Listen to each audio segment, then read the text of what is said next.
Appalachian Trail, 1973. A single corridor through 6 states. 2,000 miles of forest, ridge, and isolation, in a pattern no one wanted to name. Every year, hikers vanished. Not lost, vanished. Search teams found gear still packed, maps still folded, trails clearly marked. But no people. The official advice was always the same. Stay on the trail, carry the right equipment, follow the manual. Stick to the system, and you'll be fine. Then there was a man they called the Ridge Walker. He'd been moving through those mountains since before the trail even had a name. He traveled light. He built shelter from what he found. He wore clothes that made no sense to modern hikers. Layers that looked thin but moved with him, materials that shed water without weight. He never carried a tent. People laughed. They said he was reckless. They said his methods belonged to another century. But when the winter of '74 hit early and 3 separate groups went missing in the same week, something became impossible to ignore. Standard protocol failed. Hypothermia took trained hikers who had done everything by the book. But the Ridge Walker? He walked out a 5-day freeze with nothing more than a wool blanket and a knife. No frostbite, no panique, no explanation anyone wanted to hear. What did he understand about cold, about movement, about the mountains themselves that every manual and training course had somehow missed? And why were the methods people mocked the only ones that kept working when everything else fell apart? For more stories that leave unanswered questions, subscribe. More recorded accounts ahead. Comment your city and time. The manuals arrived first in leather-bound volumes, then in mass-printed pamphlets distributed through military supply depots and recreational clubs. By 1895, you could purchase a wilderness survival guide at any major train station between Boston and San Francisco. The promise was always the same. Follow these steps and the wilderness becomes predictable. Carry this weight of equipment and you control the outcome. Build this exact shelter and you will not freeze. The words were confident. The diagrams were precise. And people believed them because the alternative, that survival might require something the manuals could not teach, was too unsettling to consider. The first deaths came quietly. A geological survey team in the Cascades, all carrying regulation gear, found frozen in their tents with full packs still organized according to the manual's recommended system. A Boy Scout troop in the Adirondacks, 17 boys following their handbook's fire-building instructions to the letter, burning through their entire wood supply in 4 hours and spending the rest of the night in near hypothermic conditions. The reports always cited weather as the cause. Unexpected cold snaps, freak storms, conditions no one could have predicted. But the pattern was there for anyone willing to see it. The failures were not random. They clustered around specific practices, specific assumptions, specific pieces of advice that looked rational on paper but collapsed under real conditions. What made it worse was the silence. Institutions did not publish failure analysis. They revised their manuals without acknowledging what the revisions implied. A lean-to design that appeared in the 1892 Army Field Guide was quietly replaced in the 1902 edition with a different structure. No explanation given for why the original had been abandoned. Recommended clothing weights were adjusted downward after 3 winters of frostbite reports, but the earlier advice was never retracted, only updated. The system protected itself by treating each failure as an isolated incident rather than evidence of a deeper problem. And so the doctrine spread. By 1910, 2 generations had been trained in methods that worked inconsistently at best and killed at worst. The wilderness remained indifferent. It did not care what the manual said about optimal fire placement or minimum insulation thickness.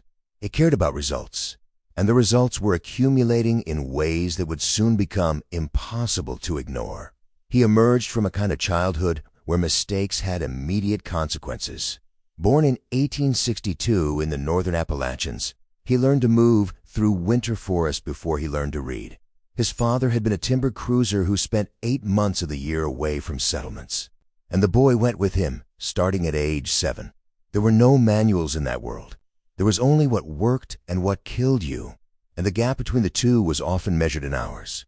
By the time the outdoor recreation movement began publishing its confident guidelines, he had already survived 30 winters in conditions that would have terrified the manual writers. He carried almost nothing: a wool blanket, a knife, sometimes a small pot. His clothing made no sense to anyone trained in the new methods. Thin layers that moved with him, materials chosen for how they handled moisture rather than how much warmth they promised when dry. He built shelters for materials he found within 20 feet of where he stopped. Structures that took less than an hour to construct but held heat better than the elaborate lean-tos described in the Army field guides. What disturbed people most was not that his methods worked, but that they worked consistently. He could walk into a winter storm with less gear than a day hiker carried in autumn and emerge 3 days later without frostbite, without panic, without the haunted look that marked people who had truly thought they were going to die. He had done this so many times that it no longer registered as remarkable to him. It was simply movement, simply shelter, simply fire. The fact that others found it impossible told him more about their training than about the wilderness. He never argued with the manuals. He simply ignored them. When park rangers in the early 1900s began enforcing equipment requirements for backcountry permits, he stopped using official trails. When hiking clubs published recommended gear lists that would have required him to carry 40 pounds of supplies, he continued traveling with 8. The institutions called him reckless. They said his methods were outdated, that modern understanding had surpassed whatever folk knowledge he was clinging to. But every winter, people trained in modern doctrine died, doing things he did routinely. And every winter, the gap between official advice and actual survival grew wider. The knowledge he carried had not originated with him. It had been taught by people whose names never appeared in the outdoor manuals, whose methods were dismissed as primitive even as they quietly saved lives. He had learned to read weather from a Cherokee hunter in the Smokies who could predict a freeze 3 days out by watching how birds move through the canopy. He had learned to build cold weather shelters from an Abenaki guide in Maine who showed him how to layer birch bark and spruce boughs in a way that created dead airspace without adding weight. The principles were not written down. They were demonstrated once, and you either understood or you did not. What made these methods unsettling to institutional authorities was their specificity. There was no universal shelter design, no single correct way to manage fire, no standardized clothing system that worked everywhere.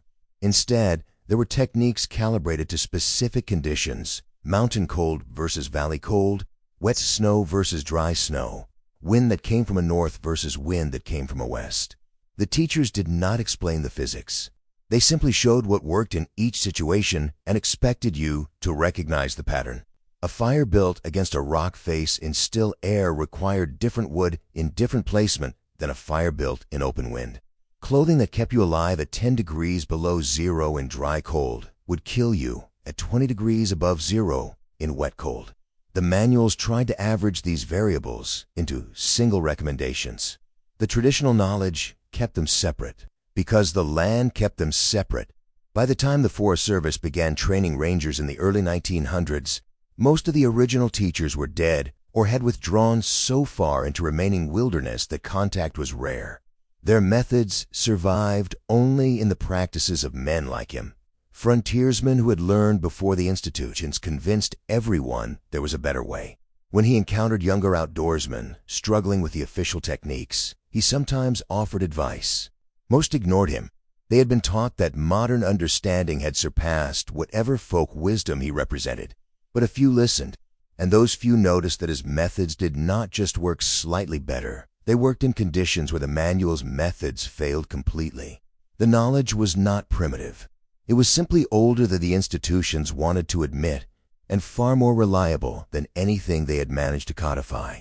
The failures came in clusters, each one meticulously documented by witnesses who had no ideological stake in the outcome. Winter of 1907, White Mountains. A group of 8 hikers followed the Appalachian Mountain Club's published shelter guidelines to the letter: regulation canvas tents, recommended wool blankets, prescribed fire management. Temperature dropped to 18 below zero. 6 developed hypothermia severe enough to require evacuation. 2 lost toes to frostbite. This same week, a trapper using a bark lean-to and a single reflected fire spent 4 nights in the same conditions without injury. The rescue team's report noted the discrepancy, but offered no explanation. 1912, Adirondacks.